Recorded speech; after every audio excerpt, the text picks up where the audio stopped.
Folks, I think we're going to get started at this point. We're 4 minutes after the hour. We have a wonderful opportunity today to hear from a very, very knowledgeable speaker. I've worked with Beth now for probably about 15 or 20 years, if I'm not mistaken. Beth, isn't it about that amount of time that we've known each other? Yeah, I think 17, if I counted exactly. Wow, you're doing a lot better than I am. I do a range. So, but again, Beth is extremely talented. Does a lot of work in the area of trauma. She's a well-known consumer in the consumer movement. And I'm going to say a few more things when we get into it. Can we go to the next slide, please? I'm the moderator for this program today, folks. I'm Peter Ashen, and I'm the Director of Consumer Affairs from Optum Behavioral Health Solutions. And I wanted to let you know that Optum does sponsor this particular event in conjunction with N.A.P.S. In cooperation and in conjunction with N.A.P.S. Next slide, please. This webinar series, again, is presented. N.A.P.S is solely responsible for the webinar, and again, it's a partnership between N.A.P.S and Optum. Next slide, please. And then these are certificates about the N.A.P.S member benefits. Additional instructions on how to obtain a certificate of attendance for 1 hour of continuing ed will be provided at the end of the webinar. Next slide, please. Here's support then and now. At this point, I'd like to introduce Beth Filson to you. Beth is a astounding, incredible advocate for people with mental health issues, people with trauma issues, people with all kinds of issues. She is a well-known advocate, well-known consumer advocate, and has been a legend in the field of mental health. So I think it's very appropriate that we take and welcome Beth to our event today. Thank you, everybody, and thank you, Peter. I just have to say that I think it's pretty damn remarkable that we're all connected. It doesn't matter what the technology flukes are, that I'm sitting here today talking to folks spread out across the U.S. I think that's pretty miraculous. I think that's quite a statement of where we've come. So I wanted to just talk to you a little bit from my perspective about the peer training and certification, or the peer workforce. And there's a lot of good work out there. There's amazing stuff that's happening.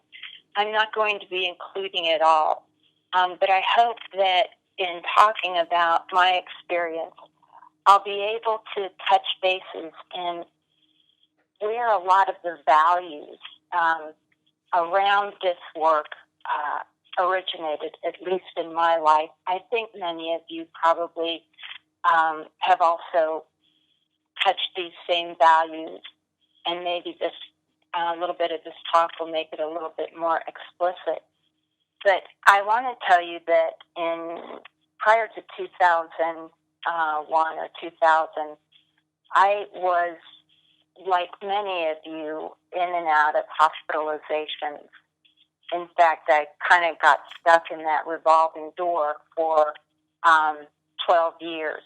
And it was when I saw Linda Buckner on stage at the Georgia Mental Health Consumer Network. This was pre-2001. I had been dragged there kicking and screaming, by the way, because I did not want to be associated with those crazy people. I was working at the First Peer Center in Atlanta, and Melody Reefer felt that it would be to my advantage as an employee to go. I got a lot of, basically a kick in the butt. But at that conference, Linda Buckner was the president of the Georgia Mental Health Consumer Network. It was the very first time I had ever seen anybody who had been identified as living with a psychiatric diagnosis in a leadership position. And in fact, I was so sarcastic about it, I thought to myself, yeah, well, I better case managers in the wings. When I found out that Linda was on her own, that all these people around me had come together on their own, it was a pretty powerful and overwhelming experience. It was the first inkling I had that something could be different in my life. I also want to say that soon after that, the Georgia Mental Health Consumer Council had begun the cemetery restoration at Central State Hospital. This picture that you see is one I took of the angel that stands in the cemetery restoration area. But when I went there, I went understanding that there was something important that had happened that involved all of us who had been disenfranchised, marginalized, stigmatized. And what I discovered was that the hospital had basically identified the folks that had died in its care with simple metal stakes and a number. And that over the years, these stakes proved to be kind of an annoyance when they were trying to, keep the ground mowed. And they got picked up and pulled and put aside. And it was the mental health council, that recognized the terrible degradation and loss of dignity that had occurred. And so I was there, and it was at that moment when we were looking at the accomplishment of the cemetery restoration project, when we had returned those stakes to the ground and had placed this angel over those stakes, that I felt for the first time I was part of something. And I have to say that to this day, it still grabs my heart.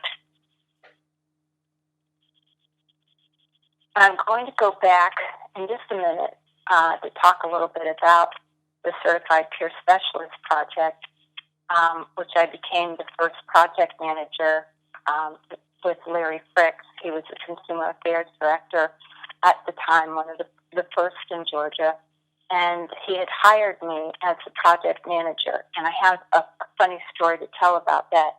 Larry had, of course, been at the Cemetery Restoration Project and had seen me, and later I found out that he saw me as he was worried that I might be too fragile to be able to do the work. He was considering me as the project manager. I really slept down that idea pretty fast, though. But, going back to the very beginning for me, I was older when I was hospitalized for the first time. I think I had just turned 30. And I knew that what I was about to go through was going to whitewash my identity. I had the wherewithal to understand that who I was about to go through a fundamental change. And I think that I knew that because of the outpatient counseling and therapy I had gotten, and the demand that I accept that I had a mental illness in order to recover. And for me, like many of you, to accept this is to accept the brokenness. And it's to accept something that someone else has imposed upon us based on their opinion and how they're viewing what's going on with us in our distress. So I was a writer. I had just earned my MFA at the University of Iowa in the creative writing program. I was a poet, and I took my typewriter with me into the hospital. It was a way to hang on to identity. And of course, it just does tell you how old I am, doesn't it? But of course, it had a cord. It was an electric typewriter. That was the iPod of the day. And the first thing they took from me was the typewriter because of the cord. So I turned to the materials that were available to me, and that was art paper, butcher block paper, crayons, chalk pastels. And I started layering colors down on paper. And then I made my little tools here. If you look closely, these are Q-tips that have staples, Scotch tape to them. I use these tools to begin to etch into the paper through those various colors. That was one way that I began my artwork. Over the next 9 months, I did one drawing every day, whether I was etching or just doing the drawing every day. At the end of every day, I took that sheet of paper, I laid it down on top of the others, and I shoved it under the bed I was sleeping in. This was something I did on my own. It was not part of therapy. And it was about holding on to voice. And I think when all the forces come together to define us as mentally ill, it takes superhuman strength to hold on to identity. And we do that in whatever way is possible. So because of my work, this isn't a great photo here, but because of my work with the Certified Peer Specialist Program and alternatives to psychiatric care, I realized that all of the wounding I had done to myself and acts of self-injury had become, those scars had become something far beyond destruction. They had transformed to incredible insight and wisdom and belief and honor and all of the things that I think I had been deprived of. My scars are a source of profound shame to me, but every day I realize and recognize that they are proof of a life, an important life. And for that, I think I'm very reconciled. But again, this work, and I know there's so many stories you guys have about the transformative power of your own experience as peer supporters coming to this work. And I so wish this was an interactive webinar that I could really talk to you and hear about your experiences. The tragedy for many of us is that we do learn how to be mental patients. We don't learn how to live in the world. This is an abandoned building at Central State Hospital, completely shuttered. I think the most important thing as peer supporters we can do in confronting this dilemma is to challenge the beliefs that have kept us so embedded in mental patient identity. I think there's a great deal of, there's so many stories. I'll tell you another story. When I first got hospitalized in that hospital, the psychiatrist was really pissed off at me because I wouldn't take my meds. And I had, unbeknownst to him, I had just gone through some pretty significant things in my family. There'd been a death of a family member, and as often happens after that death, a lot of the abuse issues came to light. I had just gotten over cancer. I had Hodgkin's disease. I had just gotten I had carried Hodgkin's disease with me through grad school, but I had just gotten out of grad school and I didn't know where to go.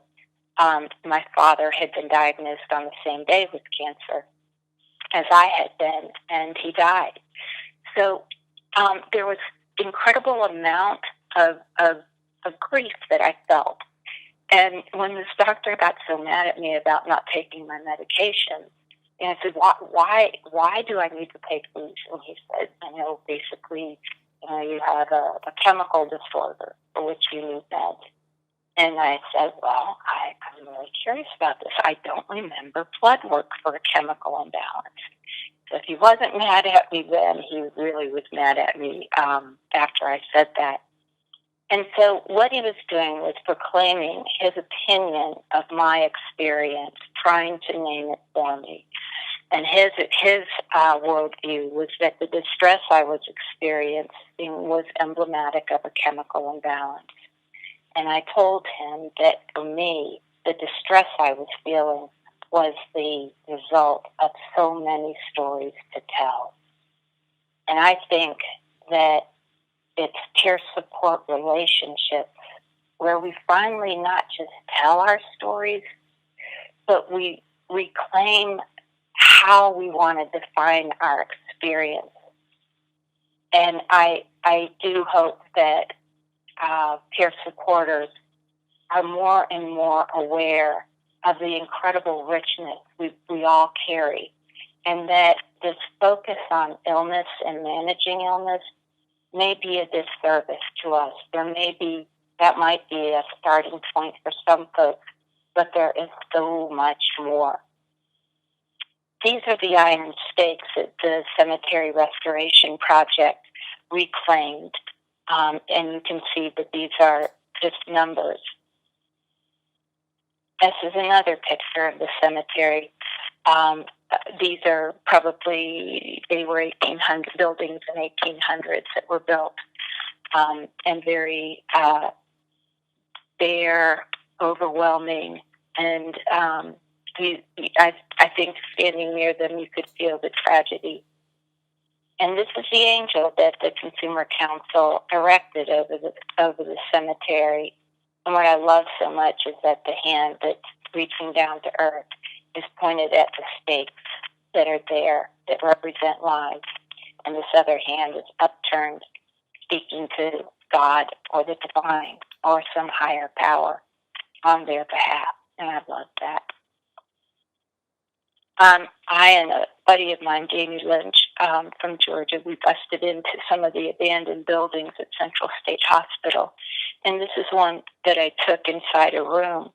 And you can see that there's a brick wall right outside that door. And there's sunlight. And despite that damn brick wall right outside that door, you can still get out. It might not be a clear way, but there's still a way to get out. So, talking about peer certification and training, I first went through the pilot project, the pilot training Georgia held in 2000. I always get this a little bit mixed up, 2000 or 2001. And soon after was offered the job as a project manager for the Georgia Certified Peer Specialist Program. It was absolutely the most stressful, anxiety-producing, bewildering and overwhelming job I have ever had, and I have never been more happy. I had meaning and purpose in a way that I never had before. So starting out, hiring and or training and certifying peer specialists and integrating them into the mental health system, that was difficult. There were some incredible partners in the provider world, but we also had a lot of providers that were absolutely almost scared of what was in store in hiring people with a mental health diagnosis.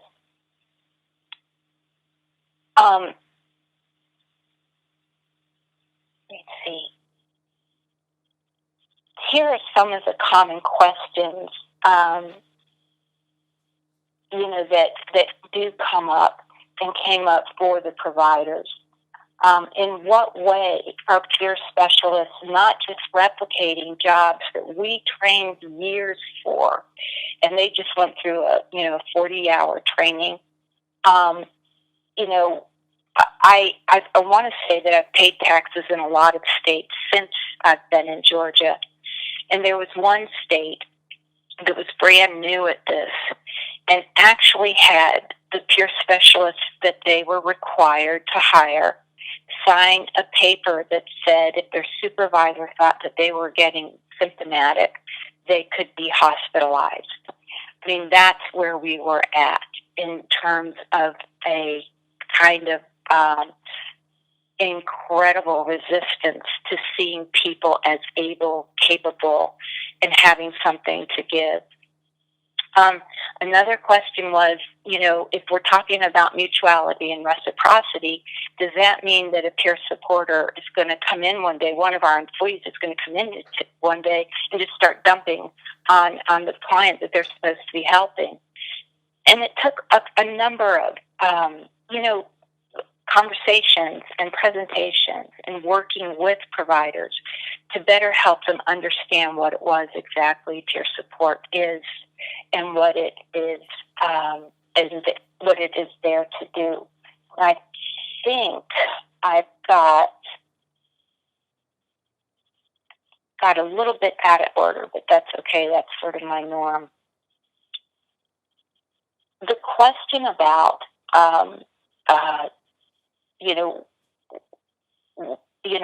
wait a minute, they're just replicating my job, or wait a minute, they're not trained to do the things that we do.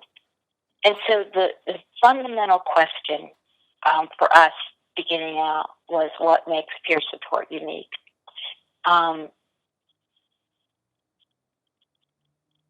That question is something that I think we have to come back to in this where we are today, especially as peer support is integrated more and more into many different disciplines, especially primary health care, addictions, forensics.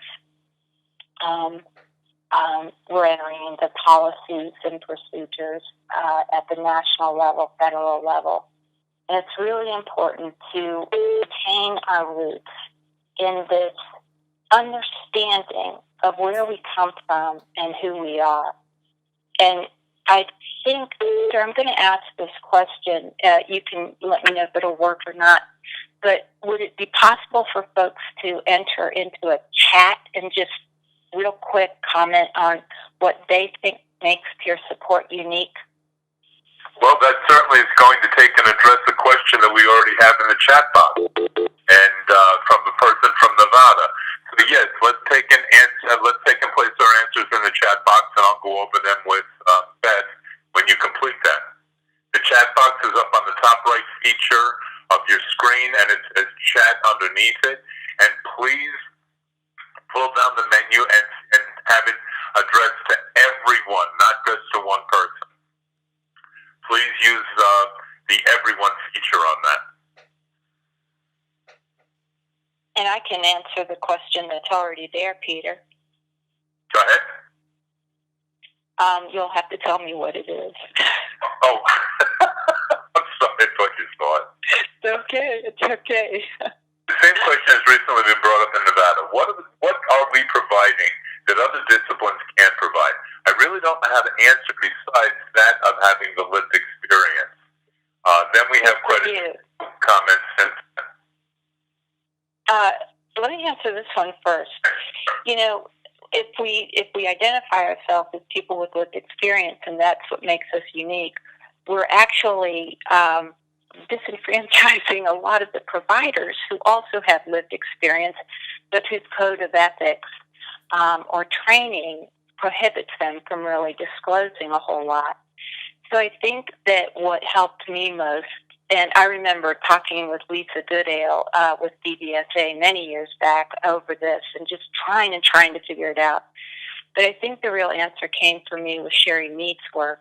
And a simple way to talk to your agencies, your supervisors, each other, is to just talk about how peer support brings into the mental health realm community-type relationships rather than helping-type relationships. Now, this is kind of a tricky thing, but it means that in order for me to have learned to live in the world, I had to have the kind of relationship that I was going to encounter in the world.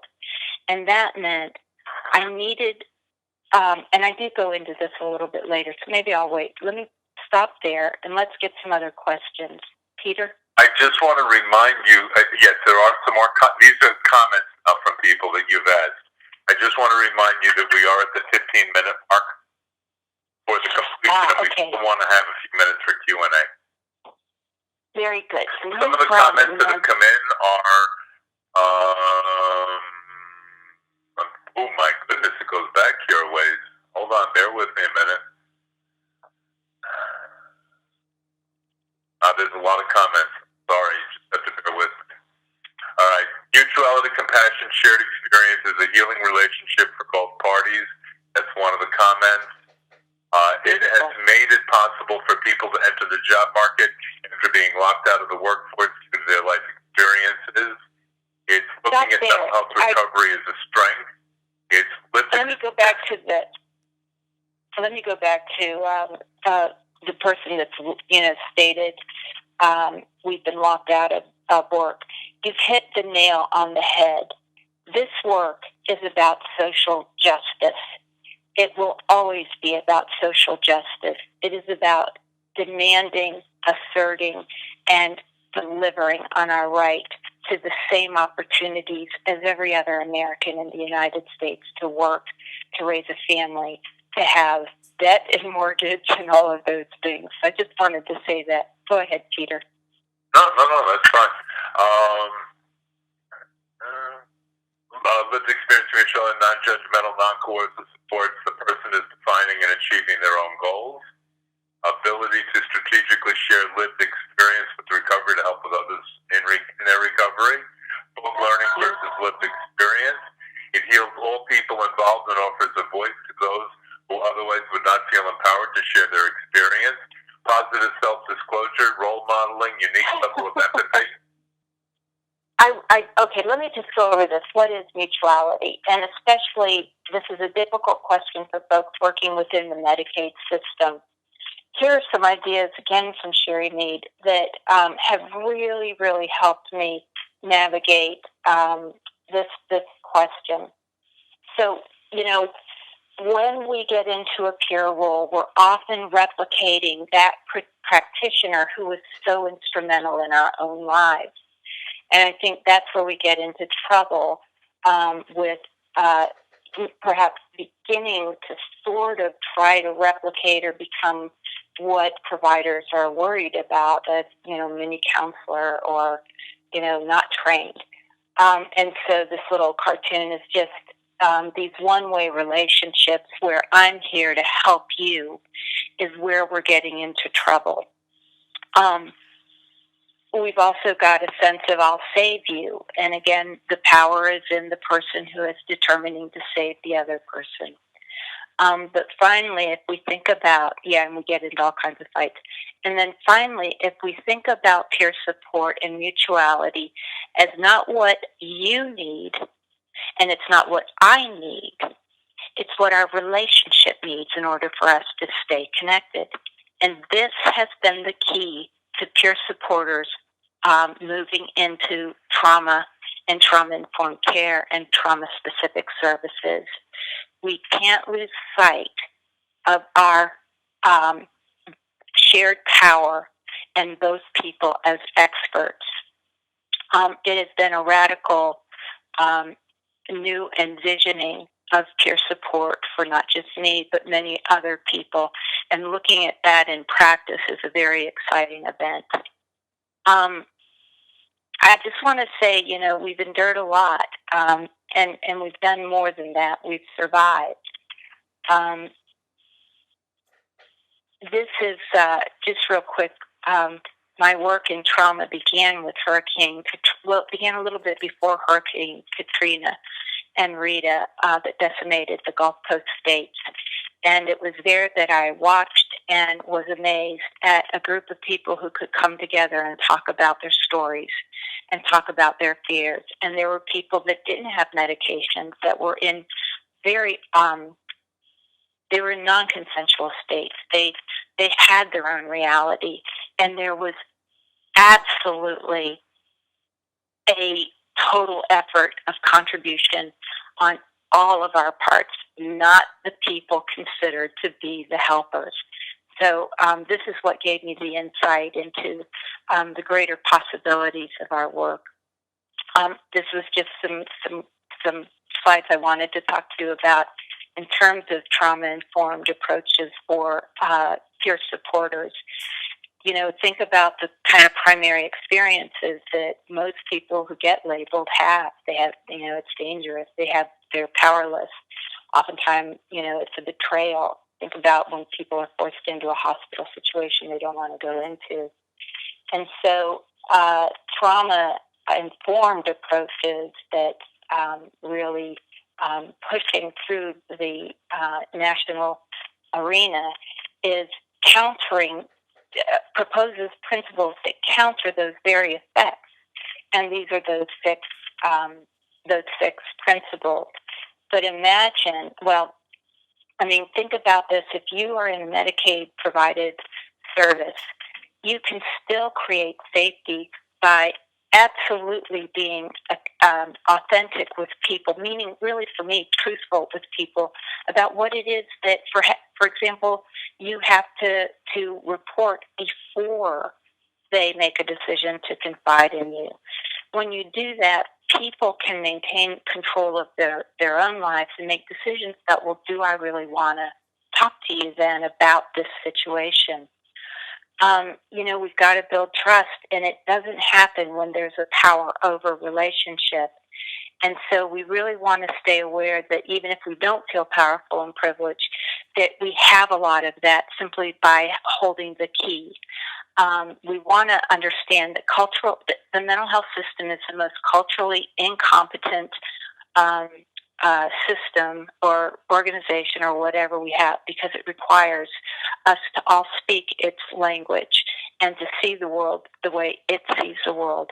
So peer supporters have an opportunity to create a new space for cultural sharing and returning people's experiences and how they want to describe those experiences to themselves. Peter, I do want to get to folks' questions, so I'm going to end here. This is something I always tell people to talk about especially when I'm doing work, doing trauma trainings or trauma-informed peer support trainings. And that is, we've already lived the stories we're trying to tell. We did the hard stuff. So we can expect from each other strength, resiliency, wisdom, power. We're amazing. So I'll just end there, and I thank you all for being so patient with all of the glitches that we've had. It's been kind of fun, I hope. I hope it's been fun, too. And yes, there have been a few glitches. I was there, Beth. Beth, thank you for a wonderful presentation. Now here's an opportunity for you in the room to ask Beth any questions you want. If we can't get to all the questions, what we will do is I will copy the questions and we will post them on the website within the next 2 weeks so that you'll see the answers to the questions that we could not get to. The first question I can ask you is, do you foresee peers specializing in areas of their personal experience? Yes, homelessness, women who have been assaulted, domestic violence, vets, if that's what you mean, yes, absolutely. I agree with you. I think you definitely, I agree 100% with that. And you just got another comment from Mary saying, thank you, Beth, for a great presentation. Oh, thank you, Mary. This is your opportunity to ask Beth any questions. Please use the chat function, and please make sure that you put everyone on the top list of the chat so that everyone is seeing the question that you're asking. And you just got another great presentation, so I got to ditto that. Thank you. How does one go about getting trauma-informed peer support training? I want to take you directly to the National Association of State Mental Health Program Directors website. From there, go to publications. Look at 2012, the year 2012. The manual, Engaging Women in Trauma-Informed Peer Support, is available to you to download for free. For the men out there, I know that the National Center for Trauma-Informed Care has either developed or is in the process of developing manuals that are specific for men. I can say that reaching out to the National Center for Trauma-Informed Care is one way. Go to Facebook under Helga Luce. She's an incredible advocate. She has a trauma-informed page. N.A.P.S, the organization that is sponsoring with Optum this webinar, is also another source for information. Connect with us. Go to the face page go to N.A.P.S face page. Begin talking. We're going to be setting up a discussion board where we can begin to really get at some of these more important issues.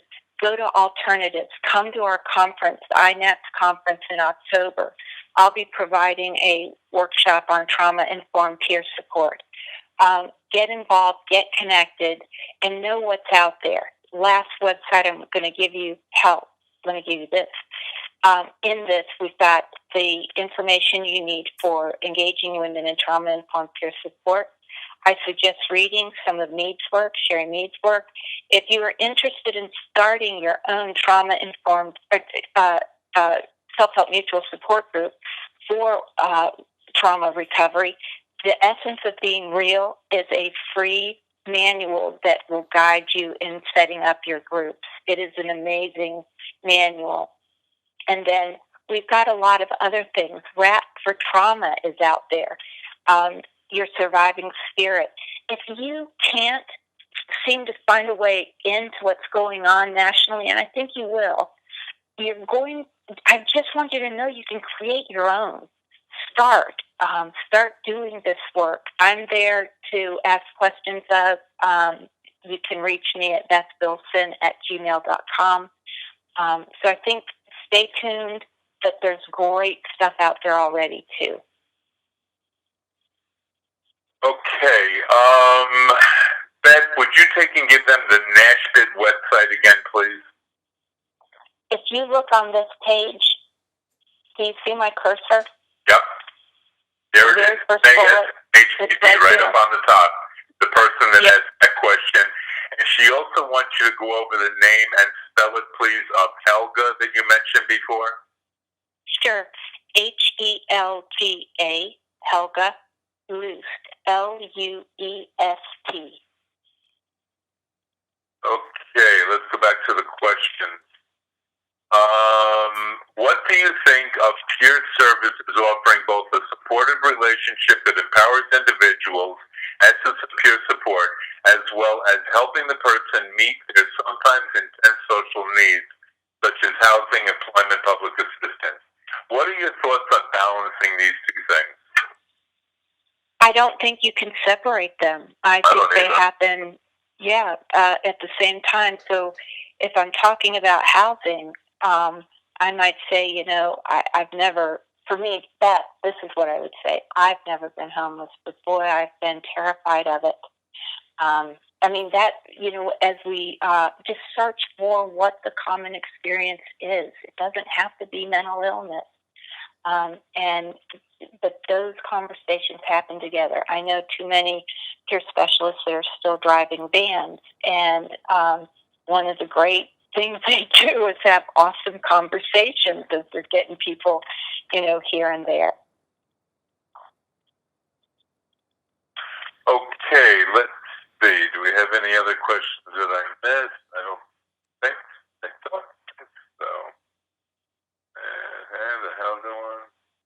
Oh, you mentioned chemical imbalance not being the causation of your mental illness struggle. Do you still feel that way, and does that impact how you support peers? Well, I am referring to the fact that we do not have an evidence base. We have many researchers hoping to find an evidence base for a chemical or biological imbalance. Etiology is not important to me. As Pat Deacon taught me, whether you know that or not, Pat, it's not the illness that disables us. It's the injury. It's the meaning of that disability. Okay, I don't see any other questions in the chat function at this point. Beth, I want to thank you for a wonderful presentation.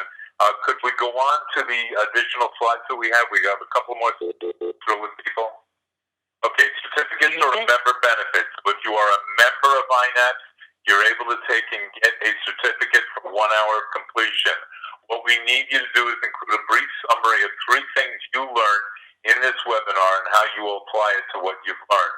Once you give us that, you will then be given a certificate, and it'll take 2 to 3 weeks to process that. Can we go to the next slide, please? Special thanks to Optum. Okay, next slide, please. We want to thank you. This is all about thanking you for coming, hoping that this information is helpful to you, and being able to take and do the work that we need to do. Thank you all very much for being here. I appreciate it, and I hope you're having a wonderful day. Take care, everybody, and we'll talk to you soon.